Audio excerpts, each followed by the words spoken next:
আমন্ত্রণ জানাচ্ছি প্রবাস কণ্ঠ রাতের বুলেটিনে powered by NZ world travels. শুরুতে জানাবো আজকের প্রধান শিরোনামগুলো। সারা দেশে সান্ধ্য আইন বলবৎ, সবাইকে ঢাকা আসতে বললেন সমন্বয়ক। আজও মৃত্যু অর্ধশতাধিক, বন্ধ মোবাইল ইন্টারনেট। অসামাজিক কাজের দায়ে মালয়েশিয়ায় আটক 10 বাংলাদেশি সহ অর্ধশতাধিক। এবং সোমবার থেকে বাংলাদেশে 3 দিনের সাধারণ ছুটি ঘোষণা করল সরকার। দেখছিলেন শিরোনাম, এবার বিস্তারিত। Welcome Tourism Industry Award 2024.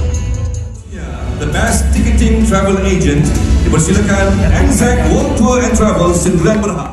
গ্রাহকদের উন্নত সেবা দিয়ে মালয়েশিয়ায় best ticketing travel agent award পেল NZ world tours and travels.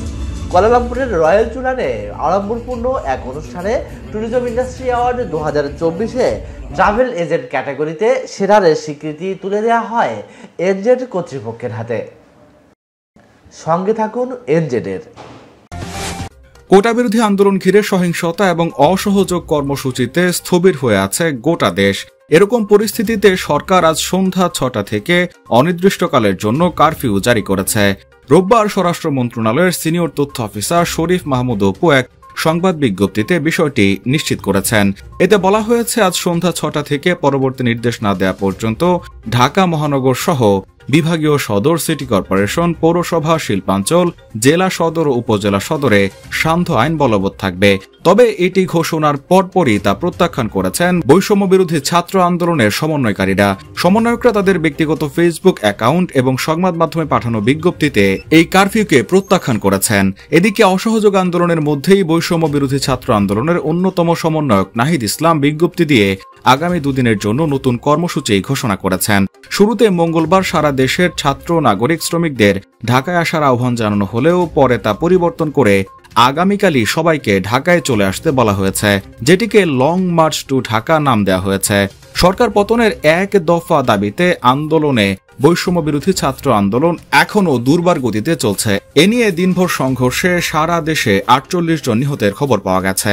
নরসিংদীতে 5 জন, ফেনীতে 5 জন, সিরাজগঞ্জে 4 জন, কিশোরগঞ্জে 4 জন, রাজধানী ঢাকায় 4 জন, বগুড়ায় 4 জন, মুন্সিগঞ্জে 3 জন, মাগুরায় 3 জন, ভোলায় 3 জন, রংপুরে 4 জন, পাবনায় 3 জন, সিলেটে 2 জন, কুমিল্লায় 2 জন, জয়পুরহাটে 1 জন, বরিশালে 1 জন সহ সর্বমোট 48 জনের নিহতের খবর পাওয়া গেছে।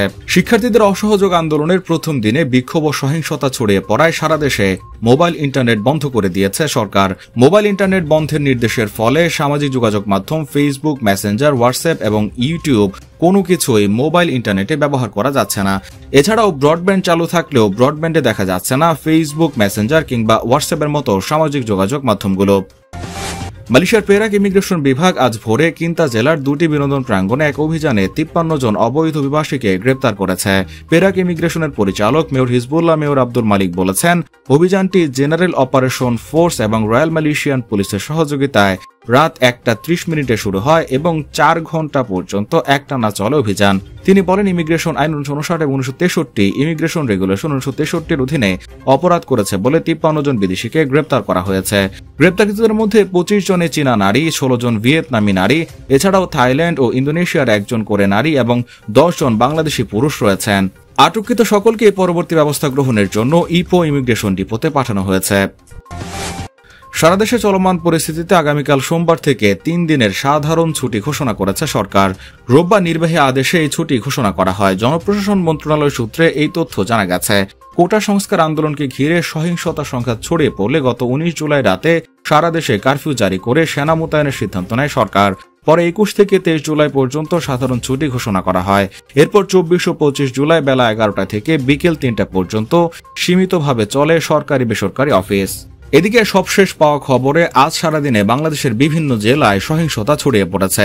14 জেলায় নিহত হয়েছেন অন্তত 48 জন। এই মৃত্যুর সংখ্যা আরও বাড়তে পারে বলে শঙ্কা রয়েছে।